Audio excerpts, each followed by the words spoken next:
So before I start, I would like to acknowledge the people of the Wungwarong and the Boonwurrung language groups of the Eastern Kulin Nation, on whose unceded lands that I'm joining in from, in Naarm, also known as Melbourne, Australia. I would like to pay my respects to ancestors and elders past and present.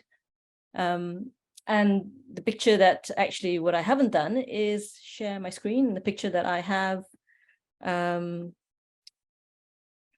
here's that you can see is actually overlooking the Biwarong, which is the Yarra River from the Cairns Bridge, not far from the city centre. I'd like to start my short session with a bit of an introduction, because I think it's really important that you know who I am, where I'm coming from, and to a certain extent what my politics are, because I think that is actually crucial to the discussion that I would like to have today. So I'm a design researcher, as Lucy said. I've been working and living in the UK for the past 20 years. I have a Malaysian Chinese heritage, but I have a very specifically only English design education. Now, my research is informed mainly from my experiences of an Asian Pacific context in designing social innovation, specifically looking at how creative approaches are supporting the infrastructuring of designing social innovation activities. I co-founded the Designing Social Innovation in Asia Pacific, DESIAP in short, network, with my colleague and good friend, Dr. Yoko Akama from RMIT. In order for practitioners and researchers to come together to mutually learn and share learnings. Now, some of these practitioners have a design background and some are not, but they all work directly with communities, some as intermediaries, delivering funding or training, and in some ways always supporting their communities. The work that we do in the network is really kind of very place-based. We have in-person, in-place when we can, prior to COVID, to gather practitioners and researchers together to learn from them. And what I wanted to share is that the observations I have today obviously comes a lot from the work that I'm doing through the network, because it is allowing me to experience and observe designing with what I would say the small d, lower capital D, done by everyday people, and in many different cultural, social, and political contexts. So in short, my take on today's topics of democracy, design, and policy comes from a very personal and professional perspective built on my multicultural, transcultural background and experiences. Specifically, my experience with designing policy, again, with a small letter P, not central or local government policy, but as what Michael would have described it before, kind of working at local grassroots community level.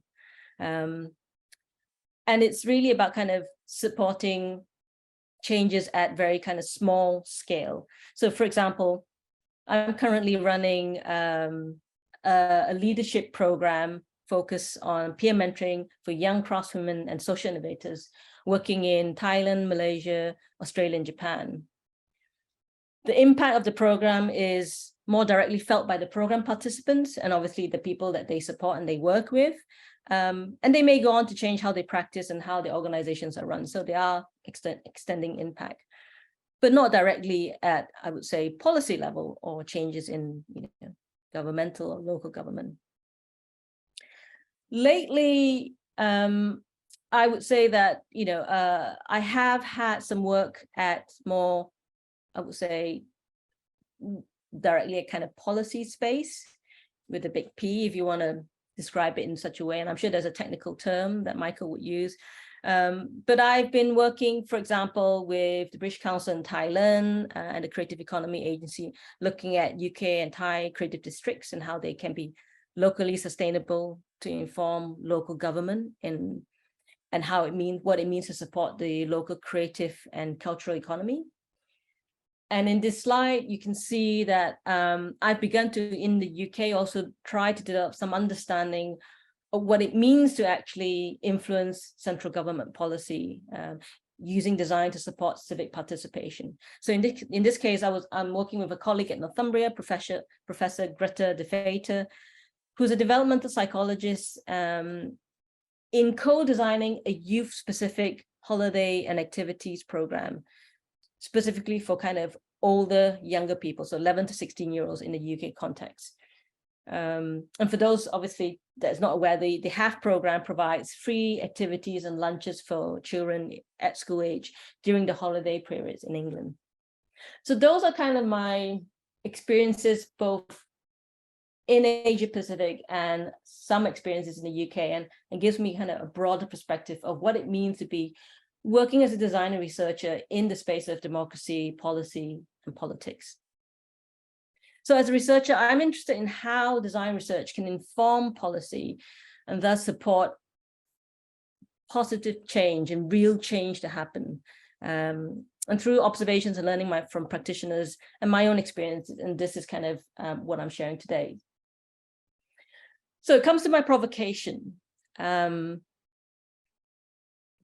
On one hand, I think it's really exciting and really encouraging to see designers actively engaging in the design of democracy and policy. And of course, you know, the work that Catherine is doing is really amazing and really inspirational. But I want to put this out there today and ask actually, how many designers who are now currently working this space, are they ready for it? In other words, excuse the kind of colloquial wording, but do they have the stomach for it? What do I mean by this? So let me unpack this further. I think change only happens, if we want to describe kind of societal change, if there is political will behind it. As designers, we can't make changes by operating at the margins and only by what I would put in inverted brackets, designing. A lot of the current design work that I see seems to tinker around the edges or to address existing deficits caused by the current political system. And this is a criticism often levied at the field of social design. And often design can be used as a proxy for change through what I would call crowd-pleasing use of co-design and participatory design. So I begin to use this term, are we just design washing? You know, whose agenda are we promoting by using design and co-design, participatory design to enable participation? And of course, you know, the assumption that participation is a given in a democratic process isn't, because in a lot of the countries that I work with, for example, that is not a given. And even if it is, you know, it's very much a very particular kind of participation, and often do not, you know, it's not something that is expected or you know, invited. So that's also a challenging and contested area, I think, in terms of assuming that just by using design, you are then encouraging participation, when actually the systemic and structural injustices really don't allow for that in any other way, apart from perhaps in this very small sphere. So for me, if designers really want to make a change into space, I think they need much more than this design tools, methods, and principles. They need to engage in the political space.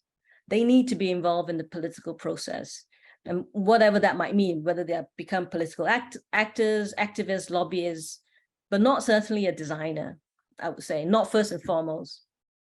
And actually, to be political is to want to gain power. So I would like to ask, you know, are designers ready to do this at whatever cost? I don't know that. I don't have the answer. I'm asking myself that question as someone wanting to engage in this space. So what should happen? I like to see kind of more criticality in the kind of work that designers get involved in relation to this. So to reject work that, I think, as Catherine would say, not aligning all the scope of influence, and reject that and you know, and do things that are actually can lead to more impactful work. I think within the design community, we need to have a very honest discussion about what we currently can and can't do within the limitations of our education, and highlight the challenges and requirements to do more than just designing. And I think we have a responsibility, if we do want more of this work to be in this space, to equip designers with the necessary skills, to navigate the political landscape, as well as an awareness and an understanding of the different disciplines operating in policy spaces like political science and implementing science. So that's pretty much my provocation, and I'll be really interested to hear your thoughts and views about that. Thank you.